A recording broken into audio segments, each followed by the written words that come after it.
റിസോർട്ടുകൾ മാലിന്യം കടലിലേക്ക് ഒഴുക്കുന്നതിൽ നടപടിയുമായി വർക്കല നഗരസഭ. തിരുവമ്പാടി ബീച്ചിലാണ് മണ്ണിനടിയിലൂടെ പൈപ്പ് സ്ഥാപിച്ച റിസോർട്ടുകൾ മാലിന്യം നിക്ഷേപിച്ചത്.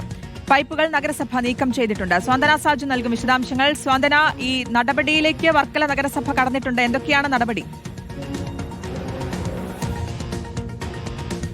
ശ്രുതി, ദിവസേന നിരവധി സഞ്ചാരികൾ എത്തുന്ന വർക്കല ബീച്ചിലാണ് ഇത്തരത്തിൽ റിസോർട്ടുകളിൽ നിന്ന് മാലിന്യജലം കടലിലേക്ക് ഒഴുക്കിവിടുന്നത് ശ്രദ്ധയിൽപ്പെട്ടത്. കഴിഞ്ഞ ദിവസം ഇതുമായി ബന്ധപ്പെട്ട ഒരു വീഡിയോ സമൂഹ മാധ്യമങ്ങളിൽ പ്രചരിക്കുകയും ചെയ്തിരുന്നു. അത് നമുക്ക് ദൃശ്യങ്ങൾ കാണുമ്പോഴേക്കും കല്ലിനിടയിലൂടെ ഒഴുകി വരുന്ന ഒരു സാധാരണ നീരുറവയായിട്ടാണ് തോന്നുന്നത്. പക്ഷേ പ്രദേശത്ത് ചെല്ലുകയാണെങ്കിൽ വലിയ രീതിയിലുള്ള അസഹനീയമായ ദുർഗന്ധം തന്നെയാണ് അനുഭവപ്പെടുന്നത്. അങ്ങനെയാണ് ഇത് മലിനജലമാണ് എന്ന് മനസ്സിലായത്. ഇതിനു മുമ്പ് പലതവണ ഇവിടേക്ക് മലിനജലം ഒഴുക്കിവിടുന്നുണ്ട് എന്ന് പരാതി ലഭിച്ചതിനെ തുടർന്ന് നഗരസഭ പരിശോധനയൊക്കെ തന്നെ നടത്തിയിരുന്നെങ്കിലും ഒന്നും കണ്ടെത്താനായിരുന്നില്ല. കാരണം വളരെ ചെറിയ പൈപ്പ് ഈ കല്ലിനിടയിലൂടെ വലിച്ച് അത് ഈ ബീച്ചിന്റെ സൈഡിലേക്ക് എത്തിച്ച് അവിടുന്ന് ചാല് കീറിയാണ് ഈ ബീച്ചിലേക്ക് ഈ മലിനജലം ഒഴുക്കി വിടുന്നത്. പലപ്പോഴും അത് കണ്ടെത്താൻ പോലും ബുദ്ധിമുട്ടുള്ള ഒരു സാഹചര്യം ഉണ്ട് എന്നാണ് ഇപ്പോൾ നഗരസഭ ഹെൽത്ത് ഇൻസ്പെക്ടർ അടക്കം ഇക്കാര്യവുമായി ബന്ധപ്പെട്ട് വ്യക്തമാക്കുന്നത്. ഇന്നലെ നടത്തിയ പരിശോധനയിലാണ് ഇത്തരത്തിൽ പൈപ്പുകൾ കണ്ടെത്തിയിരിക്കുന്നത്. വർക്കല തിരുവമ്പാടി ബീച്ചിലാണ്. വർക്കല പാപനാശം ബീച്ചിന്റെ ഒരു മറുവശത്തായിട്ട് വരുന്ന ഒരു ബീച്ചാണ് ഈ തിരുവമ്പാടി ബീച്ച്. നിരവധി ആളുകൾ ദിവസേന കയാക്കിങ്ങിനടക്കം വരുന്ന